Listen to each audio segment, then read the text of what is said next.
자, 그러다가 역사의 경랑이 또 한 번 휘몰아치게 됩니다. 주전 BC 332년에 이 유다 땅은 이제 알렉산더가 이끄는 헬라 제국에 의해서 지배되어지게 됩니다. 알렉산더가 유대 땅으로 들어올 때, 페르시아를 무찌르고 유대 땅으로 들어올 때 유대의 대제사장은 마중 나가서 알렉산더를 맞아들였다고 합니다. 환영하여 드리고 마치 유대를 해방시키러 오신 그런 구속주인 것처럼 그렇게 맞아들였다고 해요. 그래서 이 알렉산더 헬라 제국은 유대에 많은 선의를 베풀고 특권을, 자유를 주었다고 합니다. 그러나 이런 헬라의 지배는 어쩔 수 없이 헬라화를 불러올 수밖에 없었습니다. 유대 지역의 헬라풍의 도시들이 곳곳에 점점 건설되어지게 되고 헬라가 지배하니 당연히 헬라어가 그들을 통용하는 상용어처럼 오게 됩니다. 밑바닥에는 아람어가 늘 여전히 주류 언어지만 헬라어가 이제 헬라 사회와 접촉하려면 헬라어를 쓸 수밖에 없기 때문에 헬라어가 상용어로 사용되어지게 되는 겁니다. 그러나 알렉산더가 우리가 알다시피 오래 살지 못하죠. 요절하게 됩니다. 그래서 주전 320년에 헬라 제국은 알렉산더의 죽음과 함께 그 밑에 부하장수 4명이서 4개의 왕국으로 나뉘어져서 다스려지게 됩니다. 유대 사회는 그 나라 중에 2개의 나라의 영향을 깊이 입게 됩니다. 먼저는 애굽을 중심으로 다스렸던 프톨레미에 의해서 애굽과 팔레스타인 지역을 먼저 이 프톨레미가 다스리게 되는데요. 우린 이걸 프톨레미 왕국이라고 말합니다. 프톨레미 왕조는 유대인들을 관대하게 대해주었습니다. 정한 세금만 잘 내면 문제될 것 없다. 그렇게 하고 그냥 받아주었습니다. 그런데 이 기간에 역사적인 사건이 한 가지 일어납니다. 그게 뭐냐 하면 바로 히브리어로 되어 있는 유대인의 경전, 구약 성경이 헬라어로 번역되어지는 사건이 바로 이 시대에 일어나게 됩니다. 거룩한 경전인 성경을 다른 나라 말로 번역한다는 건 사실 불경이었습니다. 그래서 유대인들은 결코 그런 일을 하지 않습니다. 그러나 지금 프톨레미의 속국 식민지로 있는 그들은 거부할 만한 힘이 없는 것이죠. 프톨레미는 수도 알렉산드리아에 거대한 도서관을 짓고 이 도서관에 세상의 모든 책이 다 있기를 바랬습니다. 그런데 유대인의 경전인 성경은 없었던 거죠. 그래서 유대 사회에 이걸 요청하는 겁니다. 유대 대제사장에 이것을 요청하고 유대 사회는 이걸 거부할 수 없었습니다. 그래서 각 지파별로 6명씩 해서 12지파에 72명이 이 구약을 번역하게 됩니다. 처음에는 모세 오경만 번역하고 나중에 점점 구약 전체가 번역되어졌다. 이렇게 이야기를 합니다. 어쨌든 이 히브리어로 되어 있는 구약의 성경이 헬라어로 번역되어져서 알렉산드리아에 헌정되어진 이 성경, 이걸 가리켜 우리는 70인경이라고 말합니다. 72인이 70인경이라고 불리는 이름으로 이제 번역이 되어진 거죠. 예수님 당시에 많이 읽혀졌던 성경이 바로 이 70인경, 헬라어로 쓰여진 이 성경이었습니다. 헬라어는 그 시대에 누구나가 쉽게 읽을 수 있었기 때문에 70인경을 많이 사용했다는 거죠. 자, 그러나 이 헬라의 이 프톨레미의 평화로운 시기도 100여 년이 지난 이후 주전 200년경부터는 이제 유대 땅이 남쪽 애굽을 통치하던 프톨레미가 다스렸다가 200년경부터는 그 북쪽 시리아와 바벨론 지역 쪽까지 통치하고 있었던 셀류커스에 의해서 통치가 이양되어지게 됩니다. 이쪽에 붙어 있었던, 이쪽 힘이 미쳤던 것이 200년부터는요, 북쪽 지역이 밀고 내려와서 유대 땅을 다스리기 시작했다는 거죠. 이 왕가 이름이 셀류커스 왕조라고 우리는 부릅니다. 이 200년부터 다스린 이 셀류커스 왕조의 주전 175년경에 안티오커스라는 왕이 등극하게 되는데 이 왕의 별명은 에피파네스라는 겁니다. 안티오커스 에피파네스라고 우리가 부르는데 에피파네스라는 말의 뜻이 뭐냐면 신의 현현이라는 뜻입니다. 신이 나타났다는 거죠. 안티오커스가 자기 스스로를 신이라고 칭했습니다. 그래서 이름도 에피파네스라고 부르게 된 거죠. 그러니 자신을 신이라고 불렀으니 우상화 정책이 뒤따를 수밖에 없는 겁니다. 그런데 이런 우상화 정책에 가장 걸림돌이 되는 존재들이 유대인이었습니다. 왜냐하면 이들은 다양한 다신교가 아니라 유일신교였기 때문에 이거 받아들이지도 않고 거부하니 곱게 보일 리가 없었던 것입니다. 그래서 이때부터 유대 사회는 큰 환란 속으로 떨어지게 됩니다. 이 에피파네스는 자신이 다스리는 제국 전체를 헬라 정신으로 통일해야 한다 그러면서 강력한 헬라화를 추진하게 됩니다. 그러니까 제국주의, 단순히 물리적 제국주의뿐만 아니라 문화적 제국주의를 크게 표방했던 것이죠. 그런데 독특하고도 강력한 유대교가 매우 거슬릴 수밖에 없었던 것입니다. 그때부터 유대교를 극렬하게 핍박하고요. 자신에게 고분고분하게 따를 수 있는 자가 누구냐? 이 백성을 지도하는 지도자, 그런 자를 세워야 되겠다. 그래서 그때 대제사장을 마음대로 바꿔버립니다. 이게 큰 역사의 경랑을 유대사회에 불러오게 되죠. 주전 174년, 그 당시에 정상적인 대제사장이었던 오니아스 3세라는 대제사장이 대제사장으로 있었는데 그 제사장의 동생이 요수아라는 사람인데 이 요수아가 헬라화 정책에 동조하고 있었습니다. 그러면서 이 에피파네스에게 잘 보이고자 그 사람과 야합을 해서 이 오니아스 3세를 밀어내고 자기가 대제사장의 자리에 올라서게 됩니다. 이게 충격적인 사건일 수밖에 없는 건요. 대제사장은 종신직입니다. 죽기 전에는 이게 바뀌지 않는다는 거예요. 그런데 정권의 힘에 의해서 공권력에 의해서 강제적으로 대제사장이 퇴위되어지고 교체되어지게 되었다는 건 유대교가 하나님 안에 있었던 하나님을 섬기는 종교에서 권력과 힘에 의해 그 밑으로 스스로 끌려 들어가 버린 종교가 되어버리고 말았다는 거죠. 이게 유대 사회에 거대한 파장을 불러올 수밖에 없었고 이것은 또한 백성들의 큰 반발을 가져올 수밖에 없었습니다. 그러나 174년 요수아가 대제사장에 올랐지만 3년 뒤에 요수아의 동생이라고도 하는데 정확하게 누구인지 모르지만 메넬라우스라는 자가 300달란트라는 뇌물을 에피파네스에게 바치면서 대제사장 자리를 자신에게 줄 것을 거래합니다. 에피파네스 입장에서는 지금 요수아에게도 원래부터 많이 받고 있었지만 더 많은 300달란트를 어마어마한 금액을 받게 되니까 그래? 그러면 네가 해라. 그러면서 또 바꿔버리는 겁니다. 대제사장이 3년 만에 다시 또 바뀌어버린 겁니다. 그런데 이 메넬라우스는 이 거대한 돈 어디 있겠습니까? 그러니 약속한 돈을 메워내기 위해서 그는 성전 곳간에서 성전 창고에서 그 돈을 빡빡 긁어다가 에피파네스에게 갖다 바치는 일이 벌이게 됩니다. 그러니 성전의 거룩한 것을 악한 자들에게 뇌물로 바치면서 그 거룩한 자리를 탈취하게 되었으니 여러분 이게 유대 사회를 발칵 뒤집어 놓는 일이 되고 마는 거죠. 종교가 부패해도 이렇게 부패할 수 있나? 아마 그때부터 분명히 이런 말들이 파다하게 나올 수밖에 없었습니다. 그러나 어찌할 힘이 없었습니다. 그러나 정통 계승권자였던 원래 정통 대제사장이었던 오니아스 3세의 아들 오니아스 4세가 자신이 정통 계승자 아닙니까? 그러니 아버지가 못한다면 정통 장자인 오니아스 4세 아들이 이어받아야 하는데 이 주변의 반개들이 옆에서 끼어들어서 이 문제를 일으켰으니 이 정통 오니아스 4세가 백성들과 함께 반란을 일으킵니다. 그래서 회복해야 한다. 반란을 일으키죠. 정당성이 있었겠죠.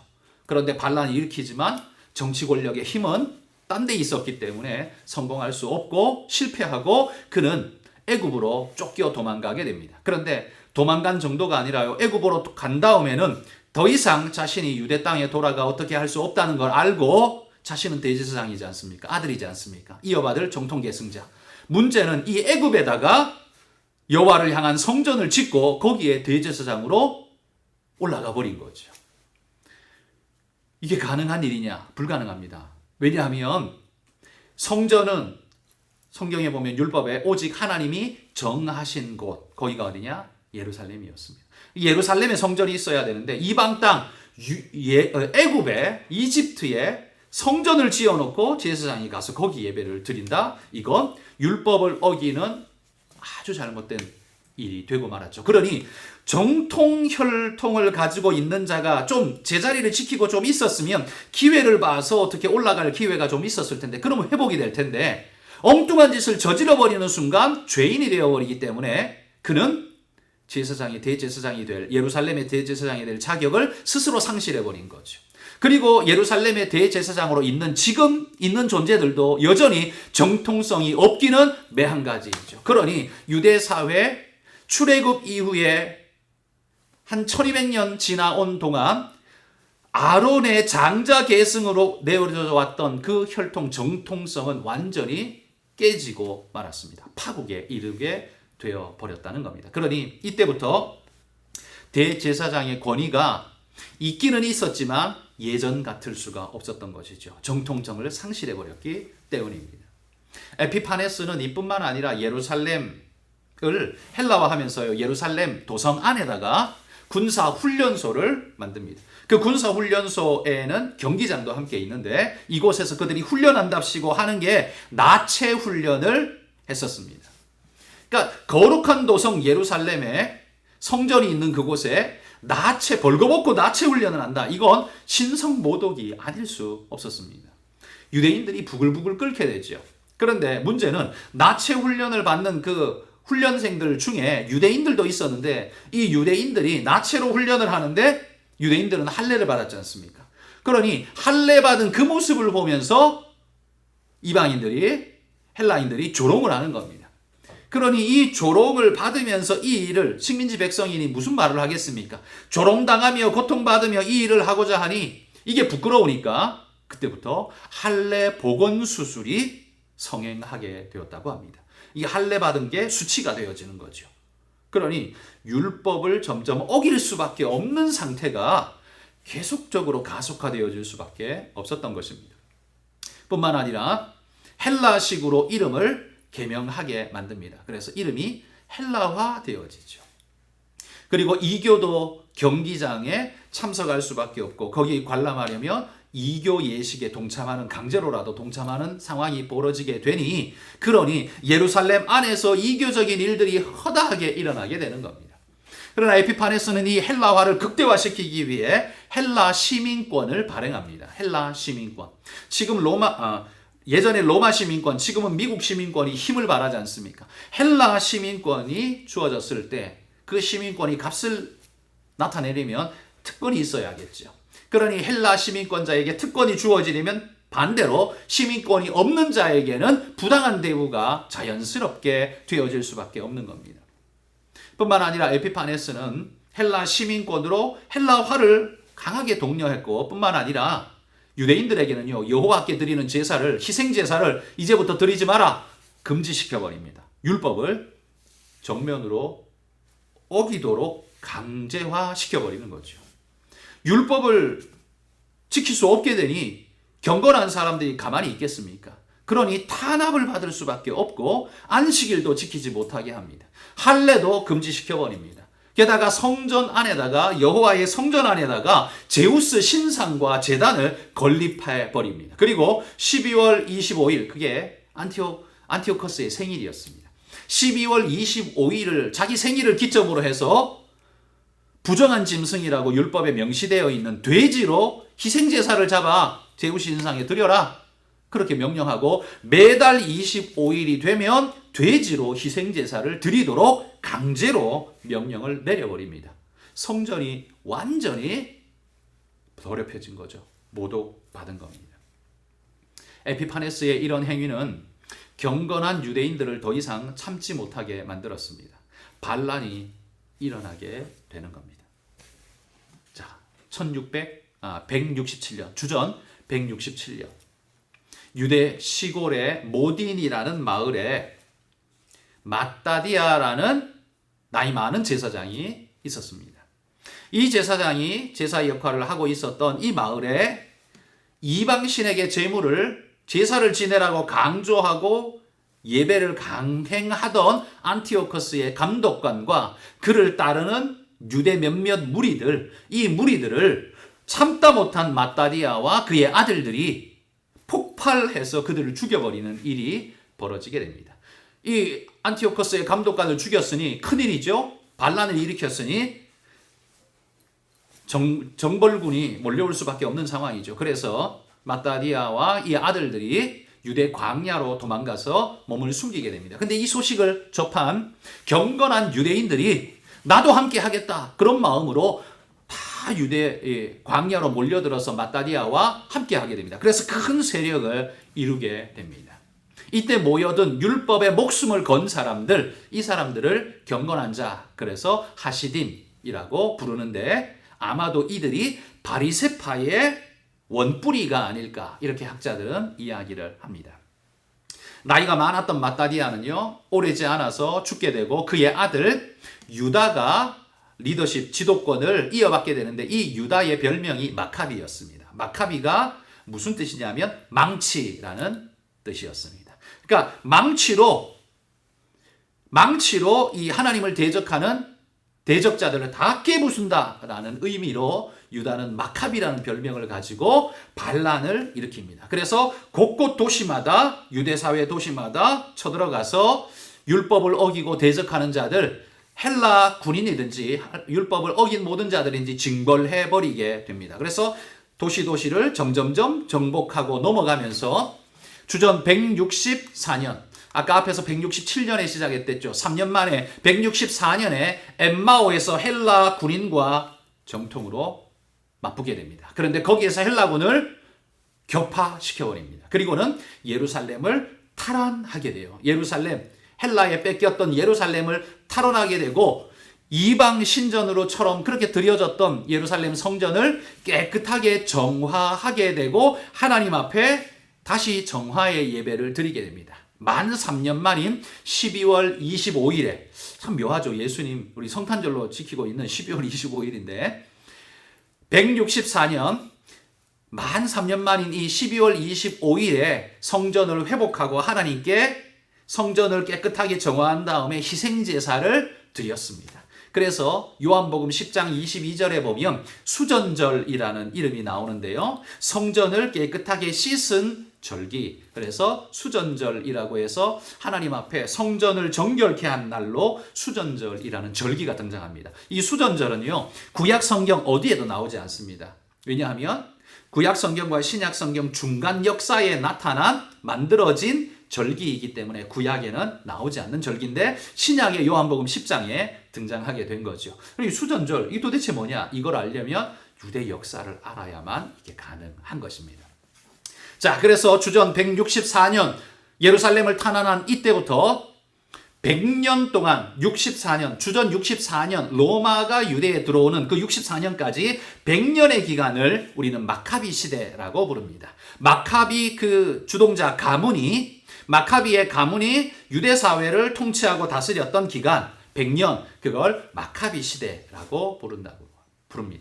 이 마카비 시대 가운데 아까 말했죠. 사마리아를 정벌하고 그리심산의 성전을 회파시켜 버렸다. 파괴시켜 버렸다. 그랬죠. 사마리아까지만 간 게 아니라 갈릴리까지 정복하고 갈릴리에 순수한 남쪽 유대인들을 이주시켜서 살게 하면서 그 이방 땅 갈릴리를 유대인의 땅으로 탈바꿈시키도록 작업을 한 게 마카비 가문이었습니다.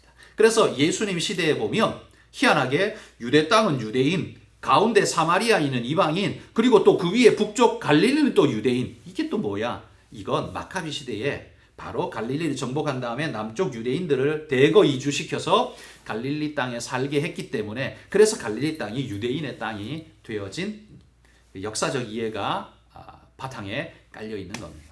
그런데 이 마카비 가문의 사건도 사실 복잡하게 흘러갑니다. 이걸 자세히 이야기하려면요, 이것만 가지고도 몇 시간을 해야 되는 굉장히 복잡한 가문입니다. 그러나 그거 다 말할 수 없기 때문에 그냥 두 가지만 언급하자면, 마카비 가문은 대제사장 가문이 아니에요. 시골 제사장 출신이라 그랬잖아요. 대제사장이 올라갈 수 없는 존재인데 일반 제사장일 뿐인데, 마카비 가문이 왕권을 잡은 이후에 헬라가 그래 네가 대제사장이다 인정을 그냥 해줘버리고 그걸 그냥 넙죽 받아버려요. 좋으니까, 거부하기 싫으니까 그냥 자기가 대제사장 자리에 올라가 버린다는 거죠. 이건 율법을 정면으로 배치된 일입니다. 아무나 대제사장 되는 게 아니에요. 아론의 장자 계열만이 대제사장이 될 수 있는데 마카비는 그 계열이 아님에도 불구하고 대제사장이 되었다는 것, 이게 율법을 정면으로 배치한, 헬라에 의해서 억지로 일어난 과거와는 차원이 다르죠.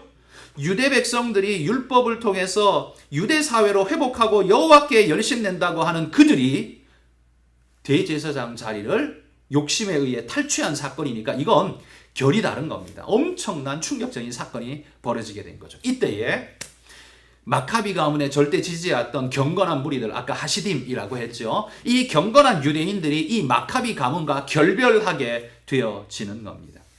마카비의 철저 지지자들이었던 이들이 율법을 쉽게 어겨버리는 이 모습을 보며 회의를 느끼고 마카비와 절연하게 되는 거죠. 이렇게 떠나가서 경건에 힘쓰고 경건을 중심으로 산 사람들, 이들에게서 바리새파가 나왔다. 우리는 그렇게 생각합니다.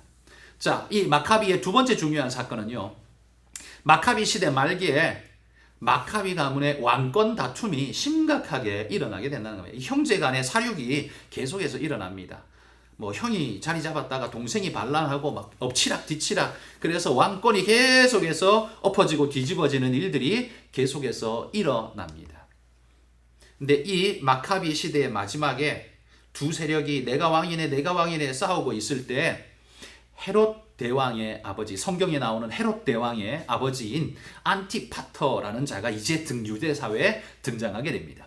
요세푸스에 나오는 유대 전쟁사, 요세푸스가 쓴 유대 전쟁사에 보면 이 안티파터가 굉장히 대단한 사람으로 그려집니다. 거의 성경으로 따지면 다윗 같은 위대한 인물로 그려집니다. 전쟁에 나가면 거의 뭐 다 승리하는 어마어마한 전략가요, 승리자로 그려지는데요. 그의 아들이 바로 헤롯 대왕이었습니다. 마카비 가문의 왕권 다툼에 그 마카비 가문의 혈통 중에 두 파가 싸우는데 그 중에 하나를 지지하고 그의 보호자 역할을 했던 것이 안티파터였습니다. 그러면서 유대 사회에 보호자로 등장하게 되는 거죠. 그런데 이 안티파터는 철저 로마주의자였습니다. 그래서 로마와 관계를 등에 업고 자기가 지지하는 그 마카비의 후손을 왕으로 추진하여 세워서 왕자리에 올라가게 만들고 자신은 실권을 얻게 됩니다. 그러면서 자연스럽게 로마가 유대 사회의 지지자로, 그리고 큰 형으로, 관리자로 등장하게 되죠. 이때가 바로 주전 64년입니다. 그러니까 로마는 전쟁으로 유대를 정복한 게 아니라요, 이런 왕권 다툼 속에서 안티파터에 의해 자연스럽게 무혈입성하게 되어지는 겁니다. 이때부터 로마가 다스리는 유대 사회가 펼쳐지게 되는 겁니다.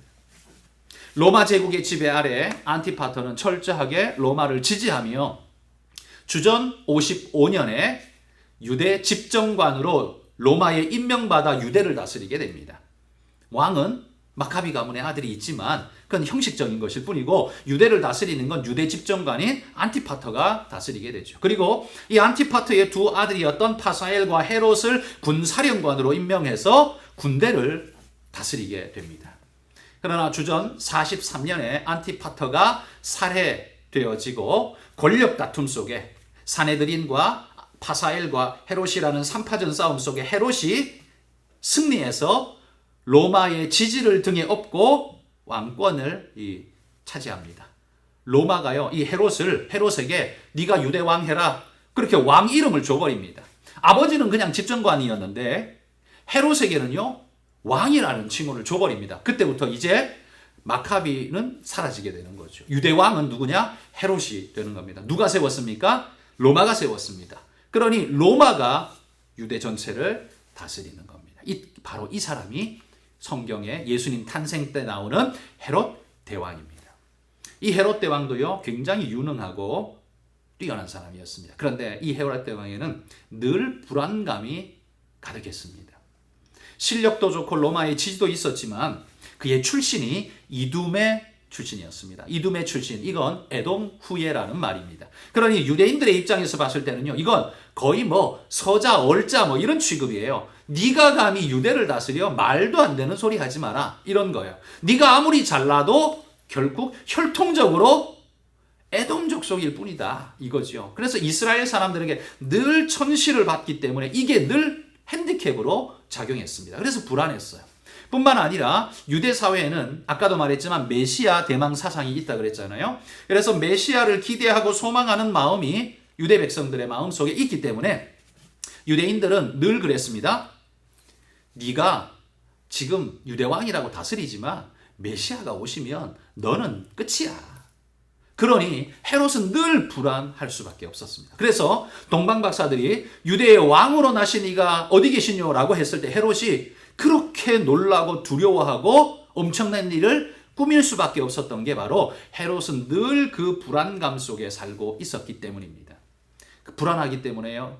이 헤롯은 유대인들의 마음에 환심을 얻기 위해서 주전 20년경에 성전, 스룹바벨이 지었던 성전이죠. 그 성전을 확장 아름답게 리모델링을 합니다. 그래서 새롭게 멋지게 지은 성전을 우리는 헤롯 성전이라 그러죠. 스룹바벨 성전을 증축 화려하게 개축한 성전입니다. 헤롯 성전. 그런데 이 성전이 주전 20년에 공사를 시작해서 예수님 돌아가시고 주후 63년까지 그러니까 약 80년 동안 공사가 진행된 엄청난 공사였습니다. 그런데 이 헤롯 성전이 얼마나 아름다웠던지요. 솔로몬이 지었던 성전보다 더 아름다웠다라고 말할 만큼 물론 그 시대 솔로몬 성전을 본 사람 아무도 없으니까 비교할 수 없지만 그만큼 아름다웠다는 거지요. 그래서 베드로도 예수님한테 성전 자랑을 막 했잖아요. 그게 그런 이유입니다. 정말 멋지고 웅장하고 화려하게 지었다는 거죠. 유대인의 환심을 사기 위해. 그런데 앞에서는 이렇게 하지만 뒤에서는 유대인들이 존경하는 인물, 그런 인물이 등장하면 늘 조용히 암살하고 제거해버리는 역할을 했습니다. 동방박사들이 와서 유대인의 왕으로 오신 이가 어디 계시뇨? 라고 할 때 2살 아래의 베들레헴 아이들을 다 죽여버린 것도 바로 이런 마음 때문에 일어난 일이었습니다. 불안과 의심정이 얼마나 심했던지요. 남들만 죽인 게 아니라요. 8아내가 있었는데 그 중에 한 아내를 죽이고 그의 자녀들 다 죽이고 자신의 장자도 죽이고 수도 없이 죽였습니다. 그리고 전해오는 말에 의하면 헤롯이 자신이 죽을 때에 백성들 그 누구도 울어주지 않을 것을 알고 자신이 숨이 딱 떨어지는 순간 유대 백성들의 가장 존경받는 자를 감금해 두었다가 붙잡아 두었다가 내 숨이 딱 끊어지는 순간 죽는 순간 그놈도 목을 딱 베어버려라. 그래서 그걸 백성들 앞에 공개해라. 그러면 백성들이 날 위해서 울지 않아도 그를 위해서는 울 거 아니냐. 내가 죽을 때 울음소리 없는 통곡의 비통한 소리 없는 그런 일 만들지 않도록 이런 일까지 꾸몄던 것이 바로 헤롯이었습니다. 여러분 헤롯은 유대인에게는 인기가 없었지만 로마인들에게는 굉장한 지지와 또 능력도 상당히 대단했습니다. 유능한 정치가로 로마와 관계가 좋아서요. 로마가 유대인들에게 많은 혜택을 준 게 사실은 헤롯 때문이었습니다. 유대가 잘해서가 아니라 헤롯과 안티파터가 로마와 좋은 관계로 늘 로마를 도와주고 로마 그 황제가 어려움을 당할 때 늘 군대를 몰고 가 도와주고 그랬기 때문에 혜택을 많이 베풀었던 거예요. 그러니 이 유대 사회 속에서도 헤롯 때문에 이런 혜택이 우리에게 주어졌다는 걸 아는 현실주의자들이 헤롯을 지지하고 헤롯 편의 정책을 이발해 주는 자들, 이들이 누구냐? 성경에 보면 헤롯당이라고 나오죠. 헤롯을 지지하는 현실적 기득권 세력, 그들이 바로 헤롯당인 겁니다. 신약에 보면 나오는 헤롯당, 그게 바로 이 역사적인 이야기 속에서 탄생하게 되는 이야기입니다. 자, 이렇게 예수님 탄생하는 그 시간까지 우리가 역사를 쭉 훑어봤습니다. 거의 제가 보니까요, 지금 1시간 강의를 제가 했는데 아마 여러분이 1시간 끌고 듣기에도 쉽지 않으셨을 거라 생각합니다. 그렇지만 이런 역사적 이해를 가져야 이제 신약 성경을 열고 읽을 때 이게 어디서 나왔나, 무엇 때문인가 알 수 있을 겁니다. 구약에는 등장하지 않는 회당이라는 말, 바리새파라는 말, 헤롯당이라는 말, 이 도대체 어디서 나왔나? 이게 그 역사의 바탕 속에서 나온 산물이라는 것 우리가 이제 이해할 수 있을 겁니다. 자, 여러분 힘드셨죠? 잘 참아주셔서 감사하고, 자, 이제 오늘 역사 신약 배경사를 한번 살펴봤고요. 다음 시간에는 유대 사회상을 한번 살펴보고 그 다음에는 신약 성경으로 들어가 보도록 하겠습니다. 수고 많으셨습니다. 감사합니다.